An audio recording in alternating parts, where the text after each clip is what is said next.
Welcome to the parent tutorial on how to help our children read. The reason I'm doing this is I think we both want the same things for our children. The remote space has thrown a spanner in the works, so to speak. So I'm trying to find ways that we can work together that will benefit the children. And I'm hoping this is one of them. So I'm here to take you through some reading strategies to help your children become good readers. The thing is, if you enjoy reading and you're excited about reading, they will too.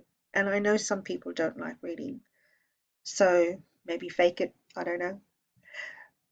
Before we start looking at the reading strategies on the screen, there are some things you can do when you open the book before you even read. And one of them is to ask your child, what do you think this book could be about? How can we find out? We look at the pictures, we look at the blurb at the back, open the book, let your child just really enjoy turning the pages of the book. There's value in that as well. Let them look at the pictures, let them absorb what they think the story might be about. There could be clues in there they can make connections to. So just give them that couple of minutes and then ask them, what do you think this book could be about? Accept their answers, it's not neither right or wrong. And then we have some strategies that you can use that when we break it down, there's 5 strategies in this bookmark. When we break it down, we give our children the tools to use when they need it. They're not going to need all these strategies all at the same time because everyone's different. But if we teach it to them one at a time in a very simple way, they can draw on that knowledge when they need it. So the first thing we do is we look at the picture. Like I said before, when they get stuck on a word, if there is a picture involved, look at the picture. Are there any clues in the picture that will help you? The second one is pop it out. And there's a picture of lips there. Just help them to get ready to say the first sound. If the word's too long, they can get overwhelmed.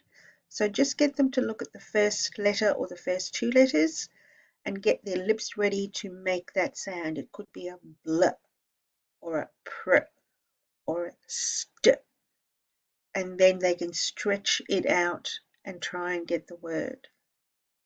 The third strategy is to go back and to reread.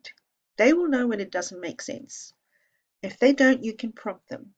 Did what you read make sense? Let's go back. Let's do it again. The other one is to chunk. So if there's a long word, we get them to just break it down into chunks or syllables even.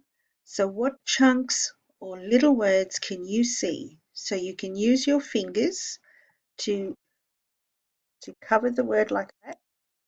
We can see th, we can see ers, we can see day. So let's try and stretch it out. We say stretch the word out. That's another strategy, chunking. And the other one is to go back and to read on. So let them read to the end of a sentence and we go back here. Did what you read make sense? Go back and read on. So very simple. I really hope that this helps you. I'm not trying to put pressure on you by any means. I'm just trying to help our children to learn well even in this space. If you have any questions, please cease on me and I will get back to you. Thanks.